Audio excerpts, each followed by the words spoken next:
सही आगे करना है, दिसना नहीं चाहिए, दिसना कोई मसला नहीं है।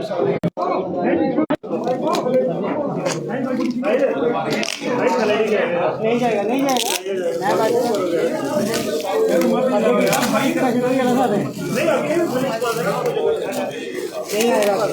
आएगा।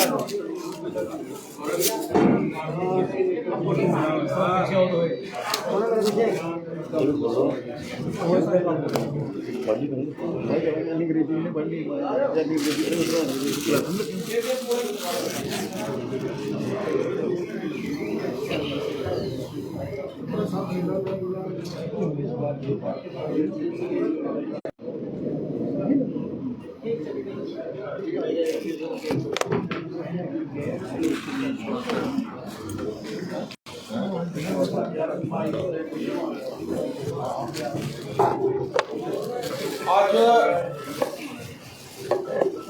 सभी प्रेस बंधुओं का मैं इस प्रेस कॉन्फ्रेंस में स्वागत करता हूं। हमारा सौभाग्य है कि हमारे मध्य में आज केंद्रीय मंत्री माननीय जितेंद्र सिंह जी जो हम सबसे मुखातिब होंगे, मेरे साथ मंच पर आसीन कविंदर गुप्ता जी, हमारे पूर्व डिप्टी सीएम डॉक्टर नरेंद्र जी, हमारे मंत्री और विधायक आरएसपुरा से और बाहू से हमारे विधायक विक्रम जी, मैं डॉक्टर साहब से प्रार्थना करना चाहूँगा कि आप सबके साथ इस प्रेस कॉन्फ्रेंस के माध्यम से मुखातिब होंगे। ये जो प्रेस कॉन्फ्रेंस है मुख्यतः रूप से हम सब जानते हैं कि एक काला धब्बा, अगर हम लोग भारत के इतिहास की बात करें, इमरजेंसी के रूप पर हम सबके ऊपर थोपा गया 25 जून 1975 और आज 50 वर्ष पूर्ण हुए। उसी के संदर्भ में ये 25, 26, 27 3 दिन रखे गए थे, जिसमें पार्टी की तरफ से सभी केंद्रीय मंत्री अलग अलग प्रदेशों में जाएंगे। हालांकि माननीय डॉक्टर जितेंद्र सिंह जी हमारे ही इस प्रदेश के हिस्सा हैं, हमारे ही यहाँ के ऑनरेबल मेंबर पार्लियामेंट भी हैं, लेकिन केंद्रीय पार्टी की तरफ से उनको आज के इस कार्यक्रम के लिए ड्यूटी दी गई थी। तो मैं सीधे तौर पर माननीय डॉक्टर जितेंद्र सिंह जी से कहूँगा कि सभी प्रेस बंधुओं को के साथ जो है वो बहुत बहुत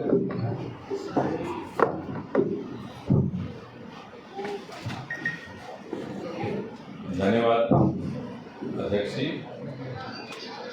हमारे साथ बैठे हुए हमारे पूर्व उप मुख्यमंत्री कविंदर जी, पार्टी के राष्ट्रीय मंत्री डॉक्टर नरेंद्र सिंह जी, हमारे विधायक विक्रम रंधावा जी, जैसा कि अभी अध्यक्ष जी ने बताया कि दोस्तों इमरजेंसी के मौजू को लेकर के ये प्रेस वार्ता आयोजित की गई है।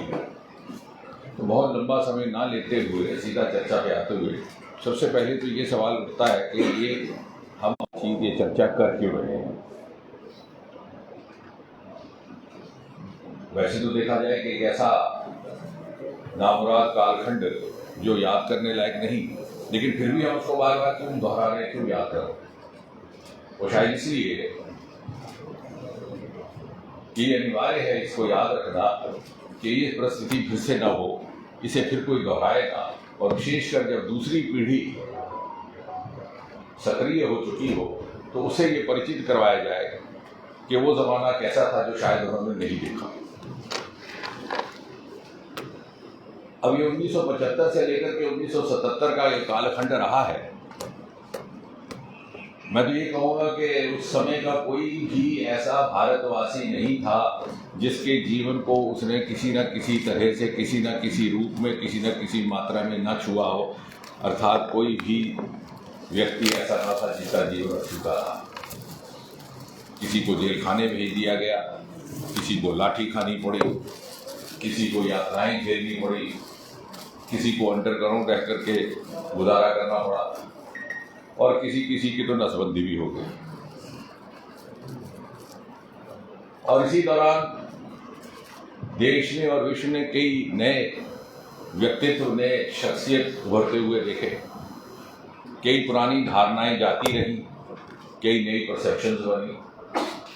जयप्रकाश नारायण जो आज़ादी से पहले के नेता थे, एक नए अवतार में प्रजातंत्र के रक्षक बनकर के सामने आए और उन्होंने एक बड़ी महत्वपूर्ण बात कही कि मुझे आज तक जनसंघ और राष्ट्रीय सेवक संघ को लेकर के जो गलतफहमी थी वो दूर होती रही। जब नानाजी देशमुख ने अपना हाथ आगे करके उन पर बरसने वाली लाठी से उनको बचाया, ये कहते हुए कि इस समय देश को मुझसे ज़्यादा आपकी ज़रूरत है। अटल बिहारी वाजपेयी एक वक्ता के रूप में, एक मास लीडर के रूप में क्षितिज पर पहली बार जिस बुलंदी से चमके ऐसे पहले न था। अखिल भारतीय विद्यार्थी परिषद के अरुण जेटली जी रातों रात नेशनल यूथ आइकॉन बन गए। चंद्रशेखर जिन्हें पहले यंग टर्क कहा जाता था कांग्रेस पार्टी में, उनका कद रातों रात इतना ऊंचा गया कि वो बाद में जनता पार्टी के अध्यक्ष बने। किसी न किसी तरह से हर एक के जीवन में परिवर्तन आया।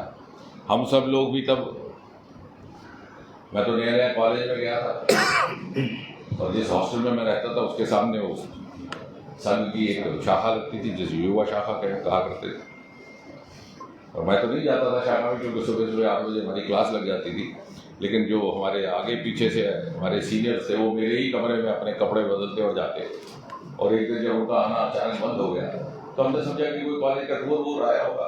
लेकिन 2-1 दिन के बाद एक सीनियर अधिकारी आए संघ कार्यालय से, ये कहने के साथ उनका पूछिएगा किसी को, क्योंकि आपकी गैर मौजूदगी में शाखा पर छापा पड़ा और सबके सब जेल खाने चले गए। और आज जो लोग कहते हैं कि पत्रकारों पर किसी तरह से दबाव है, वो शायद इसलिए कहते हैं कि उन्होंने कोई जमाना नहीं देखा। इस तरह का आयोजन होता तो ये एकदम यहाँ छापा पड़ता और आपको उठा करके ले जाते, ना घर वालों को पता रहता ना दफ्तर वालों। इसलिए कि पिछले 2-3 दिन में, जैसे अध्यक्ष जी ने कहा, देश भर में अभियान भी चल रहा है, ये चर्चाएं भी हो रही हैं, आपने बहुत सारी बातें सुनी भी हैं, समाचार पत्रों में पढ़ी भी हैं, बहुत बार दोहराई भी जा रही हैं। और इसलिए मैं कोशिश ये करूँगा to present a different perspective, बगैर वो दोहराए हुए जो आप पिछले कुछ एक दिन से बार बार सुनते रहे, कि उसके पीछे की मानसिकता क्या थी जिसने इमरजेंसी जैसा परिस्थिति को जन्म दिया। द जेनेसिस ऑफ इमरजेंसी, और जिन लोगों द्वारा इमरजेंसी लगाई गई है, जिस संगठन के द्वारा इमरजेंसी लगाई गई, उसके पीछे की सोच क्या थी। और अगर एक वाक्य में कहा जाए,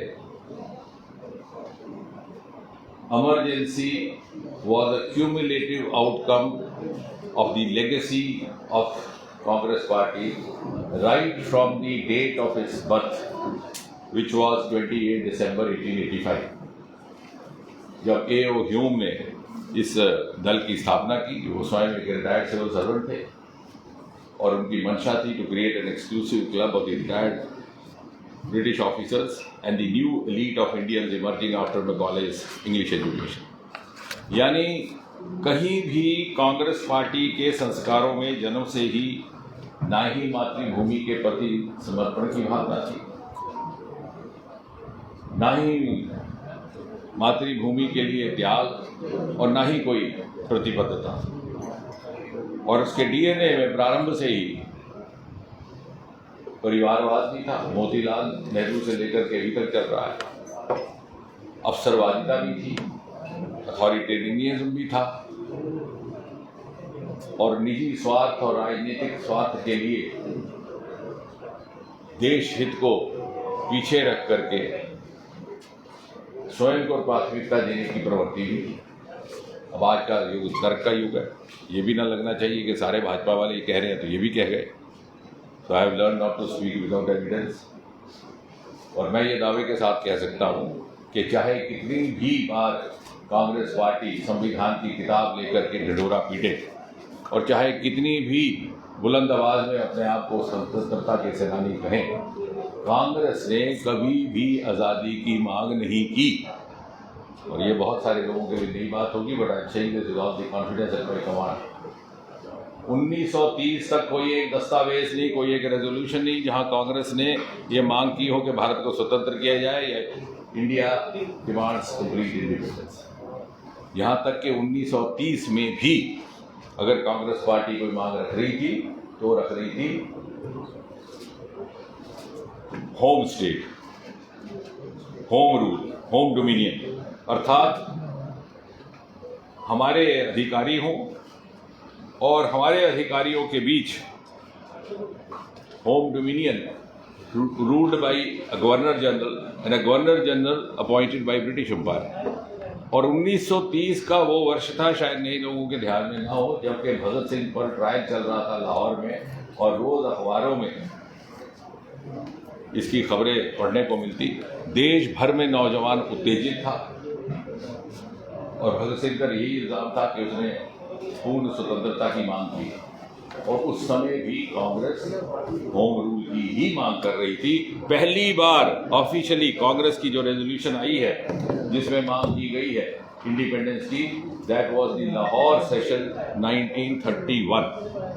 वो भी जैसे मैंने कहा कि अवसरवादिता की राजनीति, इसलिए कि सारा 1900 उसी अधिवेशन मार्च 23 से लेकर के मार्च 26 तक 1931 में हुआ, उसके ठीक 3 दिन पहले मार्च 21 को भगत सिंह को रात के अंधेरे में फांसी लगा दी गई थी। सारा देश भड़क उठा था, नौजवान बाहर निकल आए थे, सड़कों में उपद्रव हो रहे थे, कॉलेजों में आगजनी हो रही थी और कांग्रेस पार्टी को लगा कि वो खलक पड़ जाएगी अगर वो उस बात को समझ ना पाए। और पहली बार भगत सिंह की फांसी के बाद जो अधिवेशन हुआ लाहौर में, उसमें रेजोल्यूशन में लिखा गया कि वी डिमांड इंडिपेंडेंस, अर्थात केवल 17 बरस बचे थे आज़ादी। अगर ये भी मान लिया जाए कि कांग्रेस पार्टी ने आज़ादी की जंग लड़ी तो केवल 17 बरस, और वो भी 17 बरस ऐसे कि जब धीरे धीरे ये समझ में आने लग गया था कि अब आज़ादी करीब है। और अगर आप उससे पहले जाए, आज से 120-24 साल पहले 1901 में मदन लाल डींगरा, जिनका अक्सर जिक्र नहीं होता इतिहास में, उन्होंने लंदन में एक अंग्रेज हुक्मरान साइरस विली की हत्या की थी। उन पर मुकदमा चलाया गया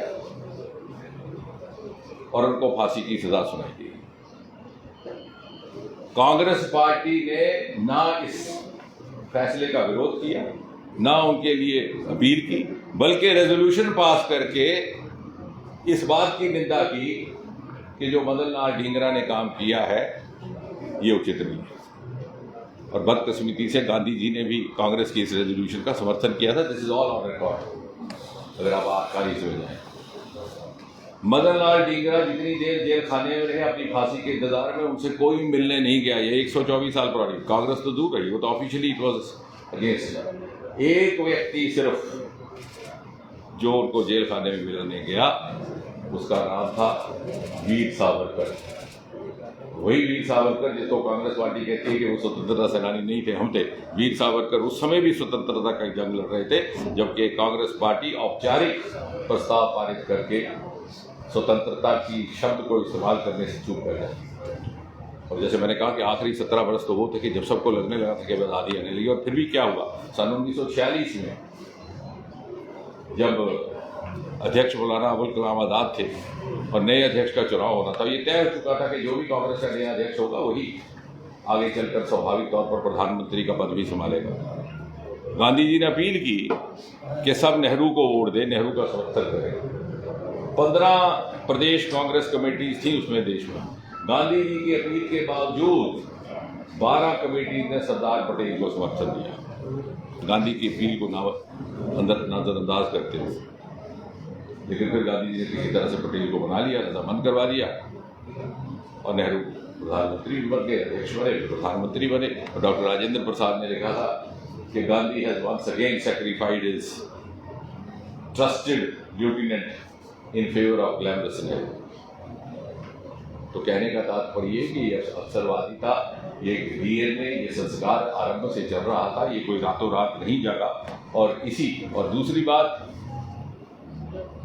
भगत सिंह की फांसी के बाद एक और बात भी हुई जिसका अक्सर जिक्र कम किया जाता है। पहली बार पॉलिटिकल प्रिजनर की परिभाषा अंकित की गई, क्योंकि अंग्रेज सरकार पर इतना दबाव आ गया और ये जितने भी जेल खाने आना जाना रहा नेहरू जी का और उनके साथियों का, अधिकतर 1930 के बाद हुआ, जब के जेल में अखबार भी मिलती थी, किताब भी मिलती थी। तभी तो वो अहमदनगर जेल में डिस्कवरी ऑफ इंडिया लिख पाए, अपनी बेटी को खत लिखते थे जिसके आधार पर ग्लिम्पसेस ऑफ वर्ल्ड हिस्ट्री नाम की कंपाइलेशन बनी। अगर उससे पहले होता तो ये भी काला पानी गए होते, जैसे वीर सावरकर गए। जम्मू के हमारे एक कैप्टन कॉमरेड धनवंतरी थे, लेकिन जब इनकी संघर्ष की बारी आई तो संघर्ष भी सरल हो चुका था और अंग्रेज भी जाने की तैयारी में थे। और अब जबकि हम कहानी इतनी लंबी को छोटा करते हुए, to cut the long story short, the immediate genesis of emergency is intertwined or intermingled with the genesis of the psyche and the mindset of Mrs. Gandhi. अगर आप 1975 से 10 वर्ष पीछे जाएं तो 1965 में ताशकंद का पैक्ट हुआ। उसके अगले ही बरस जनवरी 1966 में लाल बहादुर शास्त्री जी का स्वर्गवास हुआ। मोरारजी देसाई ने प्रधानमंत्री बनने का दावा किया, लेकिन उस समय अध्यक्ष थे कामराज। उन्होंने मैनिपुलेट करके इंदिरा जी को बिठाया और ये सोच उनकी थी कि इंदिरा जी कमजोर प्रधानमंत्री होगी, कठपुतली बनकर उनके लिए चलेंगी। ये भी कहा गया कि मोम की गुड़िया को बिठाया जा रहा है, गूंगी गुड़िया। लेकिन इंदिरा जी चतुर निकली। 3 वर्ष के भीतर उन्होंने अपना अलग ग्रुप बनाया। 1959 में कांग्रेस को तकसीम कर दिया गया, उन्होंने अपना एक ग्रुप बनाया और कांग्रेस के मनोनीत उम्मीदवार संजीवा रेड्डी के खिलाफ अपना कैंडिडेट गिरी खड़े किए और फिर उनकी खुशकिस्मती के 1971 का जन्म हुआ, जिससे उनका रुतबा बढ़ गया और उसका दुरुपयोग करते हुए उन्होंने एक अथॉरिटेरियन रूल का एक नया अध्याय शुरू किया जब आगमन होता है संजय गांधी का। और इस कदर इनसिक्योरिटी थी इंदिरा जी के भीतर कि किसी पर विश्वास नहीं था। चापलूसों ने घेर लिया। डीके बरुआ जैसे अध्यक्ष बने, इंदिरा इंडिया, इंडिया इंदिरा, और सारी कमान संजय गांधी को दे दी गई। इंदिरा जी के प्रिंसिपल सेक्रेटरी थे उस समय PN अफसर, कश्मीरी पंडित समाज से ही उनका ताल्लुक था। उन्होंने लिखा था कि she is blind as far as this boy is concern, और बाद में इसी बात को लेकर के उन्होंने इंदिरा जी से किनारा कशी भी कर दी। और फिर 1-2 साल के भीतर ही ऐसा घटनाक्रम शुरू हुआ। 1974 में स्टूडेंट मूवमेंट हुआ, गुजरात और बिहार से शुरू। उसी साल जॉर्ज फर्नांडिस की रेलवे एजिटेशन शुरू हुई। 1975 के आरंभ में गुजरात का इलेक्शन कांग्रेस पार्टी हार गई and the turning point was the Allahabad high court judgment, जो 12 जून 1975 को हुई। और उसके बाद जेपी ने जो अपना जो मूवमेंट 1974 का था उसको ज़रा और तीव्र गति दी और इनके त्याग पत्र की मांग की गई। सिंहासन खाली करो, जनता आती है, ये नारा दिया रामधारी सिंह दिनकर का। और 25 जून को इत्तेफाक से युवा छात्रों के रूप में, एक बालक के रूप में, हमें भी पहली बार वाजपेयी जी का भाषण सुनने को मिला, जब उन्होंने बड़ी शायराना अंदाज में कहा था कि जागने का समय है, घरों में गृहणियाँ जागे, सीमाओं पे सैलानी जागे, हर नागरिक इस देश का जाग उठे, समय आया है। और उसी रात इमरजेंसी की घोषणा की गई। राष्ट्रपति फखरुद्दीन अली अहमद को नींद से जगा करके, और फिर कोई कचहरी ना जाए तो उसके लिए 38th अमेंडमेंट लाया गया। उसके बाद सीरीज ऑफ अमेंडमेंट, जिसमें सबसे ज़्यादा नोटोरियस अमेंडमेंट रहा 42-43, जिसके अंतर्गत सेकुलर और सोशलिस्ट शब्द जोड़ दिए गए। कल ही दत्तात्रेय जी ने एक गोष्ठी में मांग की है कि इनको हटा दिया जाए, और उसी के अंतर्गत विधानसभाओं का और लोकसभा का अवधि काल 5 साल से बढ़ा करके 6 साल कर दिया गया, क्योंकि इंदिरा जी के पास ऐसी इंटेलिजेंस रिपोर्ट थी कि अधिकतर राज्यों में कांग्रेस की सरकार थी कि अभी वातावरण अनुकूल नहीं है। अब जम्मू कश्मीर में कैसा उसका दुरुपयोग हुआ, इसकी भी चर्चा कम की जाती है। यहाँ पर नेशनल कॉन्फ्रेंस की सरकार थी, जो ही अवधि काल 6 साल किया गया, तो शेख अब्दुल्ला सरकार ने जम्मू कश्मीर विधानसभा का कार्यकाल भी 6 साल रखा, लेकिन 3 वर्ष के बाद जब मोरारजी भाई प्रधानमंत्री बनते हैं तो इस प्रावधान को रिवर्स किया गया, देश की सारी विधानसभाओं का कार्यकाल पुनः 5 साल कर दिया गया, लेकिन उस समय 370 का दुरुपयोग करते हुए उस कानून को नहीं अपनाया गया और 5-6 अगस्त 2019 तक, जब तक अनुच्छेद 370 चला, जम्मू कश्मीर विधानसभा का कार्यकाल 6 साल चला। यानी यहाँ की तत्कालीन सरकार ने इमरजेंसी के एक प्रावधान का भी दुरुपयोग किया और 370 को उसके जोड़ करके डबल मिसयूज कैसे की जाती है इसकी एक मिसाल पेश की। और इसलिए बहुत समय ना लेते हुए अब इमरजेंसी तो चली गई है, लेकिन ये इस तरह की गोष्ठियाँ करने का एक बहुत बड़ा मकसद ये है कि वो मेंटेलिटी, वो माइंडसेट वो भी जिंदा है। जैसे आखिरी सीन में राज कपूर ने आवारा में कहा कि मुझे तो सजा दे रहे आप, लेकिन जिस गटर से मैं निकल के आया वो गटर अभी भी है और उसके किनारे अभी भी बच्चे पल रहे हैं।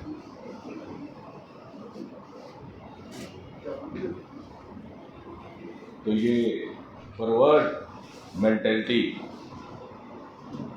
का mindset is still haunting us in the form of subjugation to dynasty, in the form of hypocritic flaunting of this book of constitution, and most importantly by underplaying inconvenient truths and overplaying convenient half truths।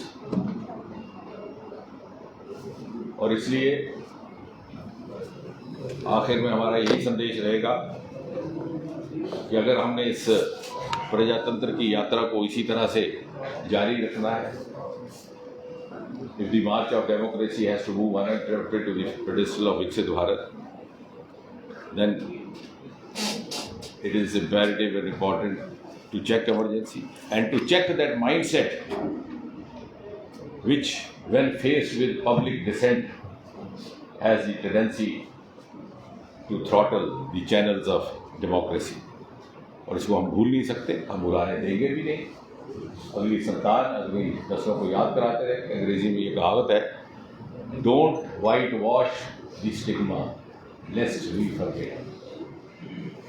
अगर दीवार पर कोई दाग लगा के जाता है तो जल्दी में उसे मिटाने की कोशिश ना करिए, ताकि वो दाग आपको याद करवाता रहे, आपको सतर्क करता रहे कि ये बदनुमा काम करने वाला कौन था, हम उससे आगा रहे। डॉक्टर साहब 50 साल पूरे होने पर इमरजेंसी के आज संविधान हत्या दिवस मनाया जा रहा है, तो आरएसएस के सरकारवाहक है दत्ता होसबोले, उन्होंने मांग की है कि अपने पूर्वजों की गलती के लिए कांग्रेस को माफी मांगनी चाहिए। तो निश्चय उसमें तो कोई मुझे नहीं लगता कोई दो राय। दत्तात्रेय जी ने ही ये बात भी रखी है कि जो 42 संशोधन के बाद सेकुलर और सोशल शब्द, क्योंकि ये बाबा अम्बेडकर की देन नहीं है, doctor Ambedkar has produced one of the best constitution in the world. अगर वो उनकी सोच नहीं थी तो भला किस सोच के साथ ये शब्द जोड़े गए? Dr. Sir, RSS leader have demanded that both these words should be removed from the preamble of the Constitution. Does the BJP endorse his statement? No, I think any right-thinking citizen will endorse it, because everybody knows that this is not the part of the original Constitution which was written by Dr. Ambedkar and the other rest of the committee. So BJP also wants removal. I am saying even you want. Who doesn't want? Every right-thinking citizen. This is not the question of BJP versus non-BJP. It's the question of preserving the democratic values, preserving the constitutional values. And those who are flaunting the Constitution book are actually the biggest violators of the Constitution. So is the BJP going to bring a bill in the parliament? I didn't say that. I am not accredited to say that. And I don't talk out of that. Doctor साहब, कांग्रेस ने कहा है कि 50 साल पहले जो गलती की है हमने इसके लिए माफी मांग ली है। माफी नहीं मांगी, बल्कि अभी भी वही मानसिकता चल रही है, अभी भी वही मानसिकता चल रही है। ये जो आप देख रहे हैं हर रोज जिस तरह के उनके बयान आ रहे हैं, माफी की झलक, और ना ही किसी अधिकृत अधिकारी ने ऐसा कहा भी नहीं है, बल्कि उल्टा उनके अध्यक्ष जी ने परसों ही कहा कि साहब ये जो भाजपा का अभियान है ये निराधार है, क्योंकि इंदिरा जी तो बाद में जीत करके आ गई। अब इंदिरा जी 1980 का चुनाव जीती, बहुत अच्छी बात है। 1971 का चुनाव जीती, बहुत अच्छी बात है। लेकिन चुनाव जिताने वालों ने उनको ये मैंडेट तो नहीं दिया था ना कि उनका दमन करें या उनका इमरजेंसी लगाए। ये अलग अलग विषय है।